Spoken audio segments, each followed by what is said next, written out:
Senhor, quando vem para confrontar o nosso coração, é para nos amadurecer. A gente não pode ficar triste, a gente não pode ficar resistente. Deus só quer que a gente esteja disponível para esse trabalhar, porque através desse trabalhar a gente vai viver a boa, perfeita, agradável vontade do Senhor. Deus precisa desconstruir esses muros que nós criamos dentro de nós e essas inverdades que nós acreditamos que são verdades. O crente aprendeu que é automático. O reino de Deus não é automático. Não é automático. Tem uma parte que é nossa.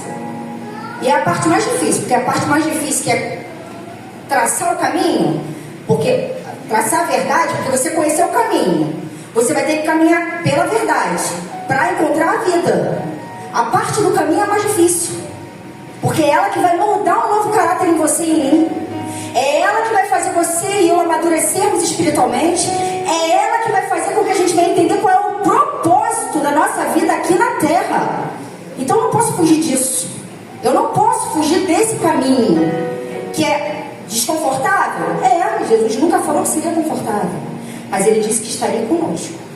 Então, voltando para a história, eu estava conversando com esse rapaz e em determinado momento do assunto, aí surgiu um questionamento dele e eu falei assim, tá, mas se Deus quiser que você seja traído? Nossa, aquilo foi terrível, porque ele não aceitou bem aquilo. Ele falou, o quê? Deus querendo que eu seja traído? Eu falei, ué, mas o que tem de mais nisso? O próprio Jesus foi traído. E por que você acha que você não pode ser traído? Às vezes é através dessa traição que Deus vai conseguir acessar o seu coração para transformar dentro de você aquilo que ele não está conseguindo antes. Nós precisamos entender os propósitos do reino, e ele na maioria das vezes não diz respeito àquilo que a gente acha que é certo ou que é errado. Diz respeito ao propósito. E aí, com base nisso, nós conversamos. Ele ainda não aceitou, ficou resistente, mas tudo bem. No outro dia, eu fui fazer um café à tarde na minha casa, estava sozinha. Fui tomar café, fui na cozinha. Gente, Deus falou para mim assim, eu anotei, né? Porque quando você, mais uma coisa que eu vou falar aqui, a gente tem dificuldade de ler a palavra, mas à medida que você acostuma com essa leitura, coloca isso como uma regra na sua vida, Deus não fala com você só na hora que você está lendo. Ele vai falando com você no decorrer do dia. Várias coisas, porque você consegue ter uma sensibilidade maior para ouvir a voz de Deus. E aí, nesse dia eu estava ali fazendo café, não estava lendo a palavra, estava fazendo café, estava sozinha. Deus falou assim para mim, o reino de Deus não é sobre quem já alcançou, mas sim sobre aquele que ainda precisa alcançar. Aí eu falei, meu Deus, é verdade, mas eu fiquei sem base. Aí Deus me deu na hora a base. E entra aquilo que o nosso irmão Júlio falou, né? Ele me deu a história de Davi com Urias. Ele falou assim para mim, ó, conta pra gente aí, por favor, 2 Samuel 11, versículo 10 e 11. E fizeram saber isto a Davi, dizendo, Urias não desceu a sua casa. Então disse Davi a Urias, não vens tu de uma jornada? Por que não desceste a tua casa? E disse Urias a Davi, a arca, Israel e Judá ficaram em tendas. Joabe, meu senhor, e os servos do meu senhor estão acampados no campo. E eu de entrar na minha casa para comer e beber e para me deitar com a minha mulher, pela tua vida e pela vida da tua alma, não farei tal coisa. Quem era Urias, gente? Que não queria se aproveitar nem daquele benefício que ele estava recebendo. Quem era Urias? Urias era um homem de honra. Urias era um homem fiel e íntegro. Urias foi um homem injustiçado. Urias não negociava aquilo que ele valorizava, os princípios do reino. Ele entendia o que era mais importante para o reino. Urias foi penalizado e morto, traído e morto, para que Davi pudesse encontrar o homem oculto que estava dentro dele. Isso foi o que Deus falou comigo, para que eu aprenda a olhar para o outro com um olhar de misericórdia, porque é assim que Deus olha para cada um de nós. A me compadecer daquilo que o outro está apresentando externamente, porque o externo diz respeito ao que não está resolvido interiormente. E se Deus me colocou e te colocou aqui para ouvir essa verdade, é porque nós já somos capacitados para absorver isso. Só não vamos absorver se a gente não quiser. Mas aí é uma escolha de cada um. E aí nessa escolha, se ela for negativa, você vai ficar rodando em círculos, vivendo as mesmas coisas, não desfrutando daquilo que você poderia desfrutar. Porque você imagina, se eu entendo que o outro está dando aquilo que ele tem, e se eu entendo os princípios do reino e aquilo que ele está me apresentando não tem conexão com aquilo que eu aprendo com a palavra, eu preciso contribuir para ajudar o outro. Não é para acabar com a vida do outro. Eu não posso querer acabar com a vida do outro. E aí Deus falou mais comigo. Ele falou assim, e não fica aí não. Urias foi uma representação de... Por que não foi isso que ele fez com a gente? Fiel, sem pecados, desceu do céu para nos libertar dos nossos pecados, sofreu, padeceu. Não foi isso que ele fez com a gente? Quem somos nós para acharmos que nós somos melhor do que alguém? Quando eu falo que o outro não presta, quando eu falo que o outro não está fazendo o que é certo, eu estou me colocando numa condição de achar que eu sou melhor do que o outro. Nunca foi reino de Deus isso. E nunca será. Enquanto a minha e a sua ficha não cair em relação a isso, Deus não vai fazer com que nós venhamos a viver o sobrenatural, porque Deus não negocia princípios. Deus é um Deus de princípios, e Ele não negocia os princípios dele, porque Ele é um homem de uma só palavra, e Ele não mente. Então, Deus quer trazer essa reflexão para nós. Nós precisamos buscar ter mais conhecimento de quem nós somos. Sabe por quê, gente? Porque a gente está perdido exatamente nisso. A gente está preso às nossas dores, às nossas convicções erradas, aquilo que eu aprendi a ser, aquilo que eu construí. E aí quando fala-se de novo nascimento, o que é um novo nascimento? É nascer de novo. A criança nasceu, ela está com o HD limpo. Quem é que vai formatar dentro dela tudo aquilo que ela vai aprender? A família. Então, no novo nascimento, eu preciso literalmente estar disponível para esse nascer de novo e zerar tudo aquilo que antes não é condizente mais com essa vida nova que eu escolhi ter. Mas como é que eu vou saber o que não é condizente? Se eu só vou para a igreja uma vez na semana, ou 2 vezes na semana, ou até se eu estou na igreja só trabalhando. Porque às vezes isso é uma fuga, vocês sabiam disso? Aí você acha que está batendo um ponto, mas eu estou na igreja. Mas e aí? Será que Deus te chamou só para fazer isso? Ou Deus quer uma intimidade profunda com você e comigo, para nos transformar de verdade, e através das nossas vidas, o evangelho real e verdadeiro ele seja apresentado nos nossos relacionamentos? Porque Deus é um Deus de reconciliação. Se Ele vem para nos reconciliar com o Pai, o véu foi rasgado de cima para baixo, venhamos a aprender exatamente aquilo que Ele veio depositar sobre as nossas vidas. Mas para isso exige de mim e de você o quê? Tempo. Tempo. A gente não tem tempo. Porque a gente tem que competir no Instagram. Eu estou falando por mim. Várias vezes senti inveja. Várias vezes quis ter coisas que eu vi ali na rede social. No ano de 2024, eu saí dessa igreja.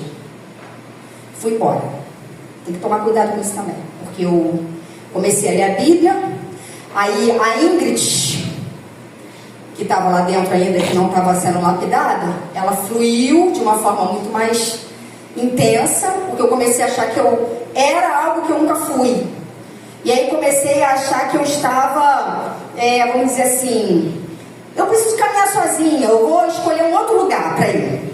Porque agora eu já sei da palavra, eu já entendo, comecei a questionar as coisas que a minha pastora falava. Saí da igreja. Ela foi na minha casa. Ingrid, não é tempo. Mas eu fui embora assim mesmo. Dura. Coração fechado. Crente já é um tempão, tá? Crente já é um tempão. E aí, isso foi em 2024. Quando foi nesse período de 2024, eu fora da igreja, Deus me deu 3 sonhos. 3 sonhos. E aqueles sonhos me perturbaram. Um no começo do ano, outro no meio do ano e outro no final do ano. Só que eu estava congregando na Batista. E aí Deus falou assim no meu coração, pergunta para a pastora Cristina o que esses sonhos querem dizer. Aí eu fui de pronto a pastora Cristina, claro, fui lá, revelou o sonho para mim. Revelou o primeiro. Não gostei muito da revelação do primeiro não, porque falava que eu tinha que voltar para a igreja, eu falei, não vou voltar mesmo. Entendeu? Teve um que a senhora revelou que falou isso, né? Ele teve um cuidado para falar comigo. Isso aqui é isso. Descartei. Mas deixei lá. Segundo, revelou também. Aí falou. Terceiro. Quando chegou no final de 2024, Deus falou assim, agora eu quero que você abra mão da Madame Retrô. Era a marca que eu tinha de moda feminina. 10 anos de mercado. Só na internet. 70 mil seguidores. Deus falou, me dá a Madame Retrô, porque eu quero que você abra a mão da Madame Retrô, porque está tirando muito teu tempo. Quero você mais estudando. E aí, tirei a Madame Retrô. Me despedi da marca e tal. E Deus falou assim, agora eu quero que você estude 5 horas por dia e eu quero que você tire esses temas. Tira os temas aí da revelação que a pastora Cristina te deu. Tira temas. Quais são os temas que saíram aí dessas revelações? Gente, saíram 29 temas. 29. Aí eu falei, 29 temas. E o primeiro tema era rebelião. Aí eu falei, tá, vou estudar. E comecei a estudar lá do meu jeito, estudando. E aí Deus falou assim pra mim, olha, eu quero que você, além das redes sociais, eu quero que você entregue também, pare de mexer em tudo da rede social para você poder se dedicar. Eu comecei a estudar, fiquei bem resistente, mas consegui. Quando chegou agora, final de janeiro de 2026, Deus falou assim, esses temas vão virar uma trilogia. Você vai lançar um livro com esses temas. Esse livro é uma autobiografia do meu interior. É uma ressonância da minha alma. Tudo aquilo que estava dentro de mim. Agora você imagina se eu te falasse para Deus assim, eu não vou largar a Madame Retrô. Imagina se eu falasse para Deus assim, eu não vou abrir mão disso. Eu vou deixar a rede social? Eu não posso deixar a rede social. Como é que eu vou fazer? Como que você vai ter sensibilidade para ouvir a voz de Deus se aquilo que Ele te pede você não entrega? Não tem como. Você está se distraindo. Aí os planos de Deus que Ele fala assim, nem olhos viram, nem ouvidos ouviram aquilo que eu tenho separado no meu coração para aqueles que me amam. Só que a palavra também diz assim, aquele que me ama me obedece. Como que nós vamos viver aquilo que Deus tem separado para nos oferecer se a gente não abre mão daquilo que Ele pede? E vou falar mais uma coisa, não é fácil abrir mão não. Mas Ele te prepara para abrir. Mas o preparo está na palavra. Se tu não olhar para a palavra, se tu não estudar a palavra, como é que tu vai transformar a mente? Eu nunca abriria a mão. Eu, uma pessoa resistente, com o coração fechado, presa às minhas próprias convicções, totalmente autossuficiente e independente, não abriria a mão mesmo. Mas a palavra já estava transformando a minha mente para me deixar mais aberta e vulnerável para que Ele viesse com a estratégia para depositar sobre a minha vida. Então, Ele não pede nada para a gente arrancando, mas a gente precisa se disponibilizar. Porque se nós não nos disponibilizarmos, como que Ele vai se relacionar conosco? dentro dos nossos próprios impedimentos. Então é sobre isso. Nós precisamos sim nos conhecer.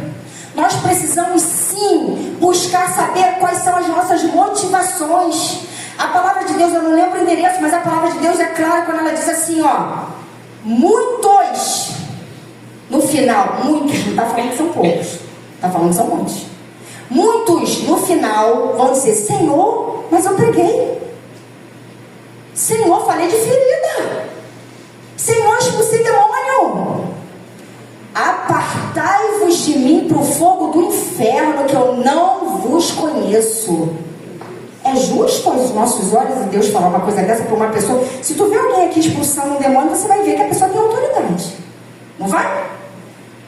E Jesus chegar e falar assim: apartai-vos de mim, porque a motivação nunca foi o reino. Se eu não me conhecer, se eu não acessar o meu interior, se eu não permitir que Deus me mostre quem eu sou verdadeiramente, eu vou ficar vendida nas minhas convicções erradas. Dói? Dói. É difícil? É. Mas o Senhor deixou claro: quer me seguir? Negue-se a si mesmo. Ele não falou: nega o teu marido, nega a tua mãe, nega o teu pai. Negue você. E para negar você, você vai ter que abrir mão do teu orgulho. Você vai ter que abrir mão da tua vaidade. Você vai ter que abrir mão do teu achismo. Você vai ter que abrir mão das tuas convicções erradas. Quem vai mostrar para você que está errado? Se você acha que está certo? Só a palavra. E não se engana, a psicologia não vai te mostrar. Tá? Que hoje é o que a gente escuta aí. Hoje a gente escuta aí falando, isso digo eu, estou falando com base bíblica. Hoje se vende, é narcisista. Antibíblico isso. Tá? Porque a psicologia diz que o narcisista não tem cura. Cadê a soberania de Deus? Então Deus não cura mais ninguém? Não pode curar? Não tem cura porque a gente não está preparado para conviver com uma pessoa assim. Porque se nós estivéssemos preparados com base na palavra, nós viveríamos sim, seríamos luz na vida dessas pessoas, para resgatar e para curar juntamente com o Senhor. Mas a gente não quer se doar, porque a gente quer ficar agarrado nas nossas próprias dores. E aí a gente se acomoda nisso. Mas Deus tem que mostrar essa verdade pra gente. É fácil? Não. É muito difícil. Porque o confronto maior é entre você e você. Não é entre você e ninguém mais. É você com você. E aí quanto mais ele mostra quem você é, mais ele consegue entrar nas portas que vão ser abertas dentro do teu interior para trabalhar aquilo que precisa ser mudado. Mas para isso nós vamos precisar humildade. A humildade vai ter que jogar fora o orgulho, vai ter que jogar fora a soberba, vai ter que jogar fora a convicção errada, vai ter que priorizar os princípios, vai ter que analisar a motivação. Será que quando eu penso isso, a minha motivação é santa ou é egocêntrica? Tem que ser, gente. Tem que ser. Todos os dias Deus me mostra algo a ser lapidado dentro do meu interior. Esse aqui. 2 Reis 5, do 20 ao 27. Eu achei até que Deus não queria que eu falasse isso, porque veio muito ao meu coração a história lá do dia que ele falou do café, mas tem a ver. 2 Reis 5, 20. Então Geazi, moço de Eliseu. Quem era Geazi? Moço de Eliseu. Quem é Eliseu, gente? O homem que recebeu a porção dobrada de Elias. Cara, Eliseu era um cara. Não era não? E Geazi? Era um moço. Pô, tava do lado. Era o parceiro, foi escolhido para estar ali.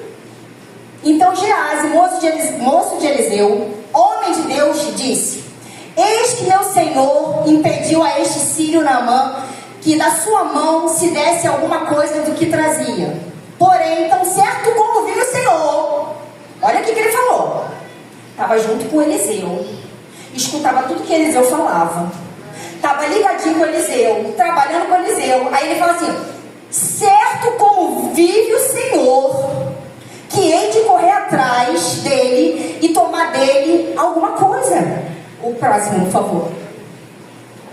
E foi Geazi em alcance de Naamã. E Naamã, vendo que corria atrás dele, saltou do carro, a encontrá-lo e disse-lhe: vai tudo bem? Continua, por favor.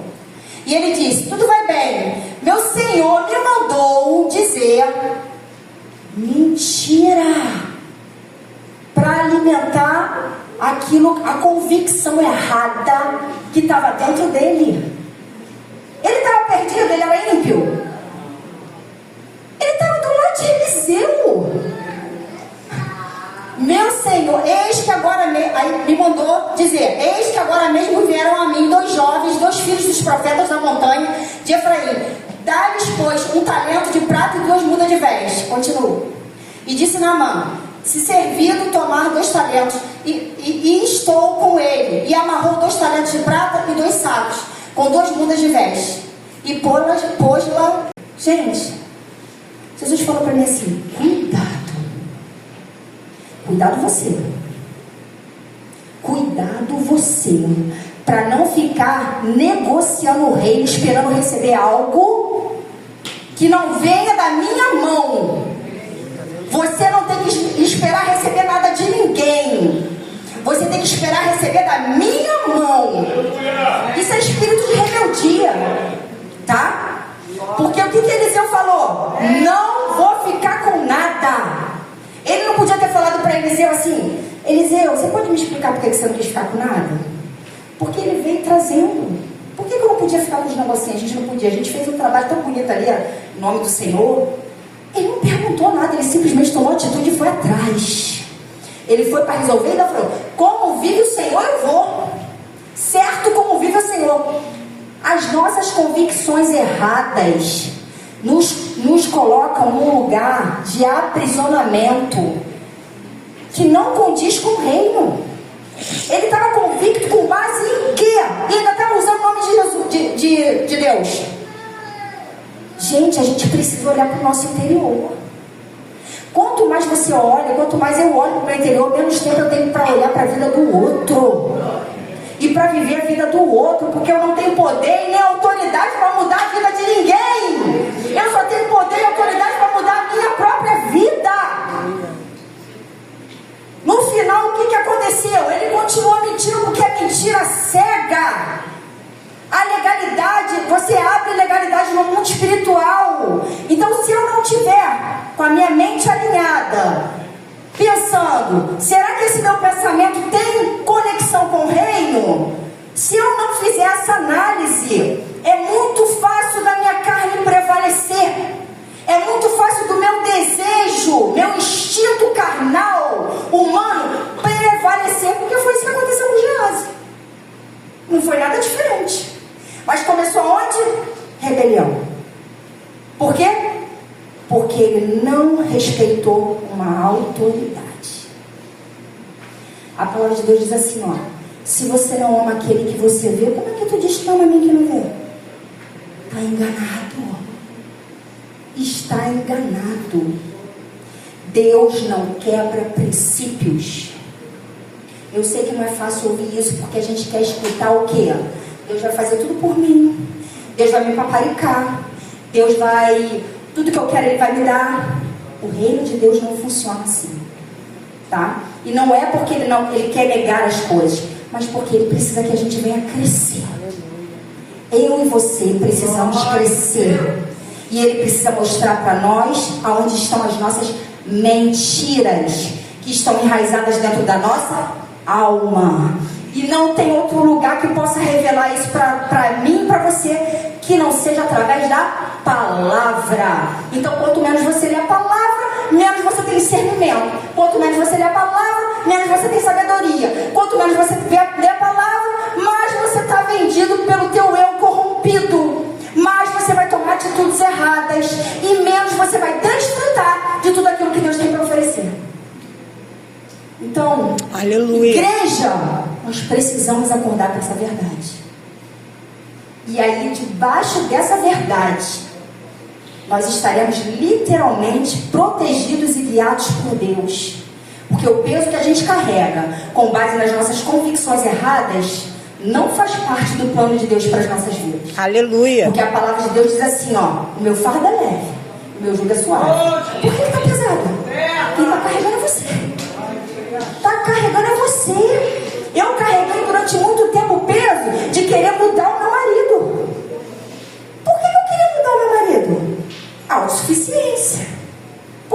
achava que eu era melhor do que ele. Quem não prestava? Ele. Mas eu sou ótimo, vou para a igreja, trabalho, faço tudo. Vendo essa imagem, visto essa máscara para a sociedade, todo mundo vê que eu sou maravilhosa, as pessoas me elogiavam. E eu fazia questão de mostrar isso mesmo. E ele? Ele era mais verdadeiro do que eu, porque ele fazia as coisas dele, todo mundo via também. Mas eu queria transformar ele, queria mudar ele, queria o título de Deus, soberba. Deus não fez nada. Deus não fez nada. Porque a minha ficha que precisava cair. Quando a minha ficha caiu, o meu casamento foi restaurado para a honra e glória do nome do Senhor. Hoje meu marido está aqui comigo. Nós estamos vivendo os 4 melhores anos das nossas vidas. Eu estou com ele há 28 anos. 24 anos de sofrimento por causa de quê? Dureza do coração. Dureza de coração. E era minha, tá? Porque ele veio muito mais rápido. Eu mesmo que tinha que me posicionar. Mas aí a gente fica com as nossas convicções erradas, com as nossas inverdades. E isso o diabo vai trabalhando nessa legalidade. Não é culpa do diabo. O diabo não é protagonista, ele é coadjuvante. Quem está dando protagonismo para ele somos nós. Quando a gente não obedece a palavra, porque a palavra é clara. Deuteronômio 28, se você obedecer, as bênçãos te perseguem. E se você não obedecer, a maldição já alcança. Quem falou isso? Foi Deus, não foi o diabo. Tem nada a ver com o diabo. Tem a ver com aquilo que eu não quero me submeter. Por que você não quer se submeter? Porque eu acho que eu sou melhor do que você, Jesus. Isso aqui, teu pensamento é errado. O meu é que está certo. Soberba. Pura soberba. E a soberba alimenta o comportamento de rebelião. E a rebelião é a brecha que o diabo precisa para agir nas nossas vidas. Então, o que eu quero deixar aqui por último, para você, para mim e para você, porque eu estou diante do altar. E como a pastora Cristina fala, o ouvido que está mais perto da minha boca é meu, então se eu estou repetindo isso é porque eu estou vendo ele. Tu tem alguém que tu precisa realmente perdoar? Tem alguma coisa que você precisa realmente entregar? Tem alguma coisa na tua vida que você sabe que está roubando tempo que você deveria estar dedicando a Deus? E você não está dedicando. E Deus já falou contigo, o Espírito Santo já falou contigo, o profeta já falou contigo, todo mundo já falou contigo e você continua resistente. Eu quero te convidar a vir aqui com coragem, porque tem que ter coragem para vir aqui. Com coragem para entregar isso nos pés do Senhor, no altar. Eu quero te convidar para vir aqui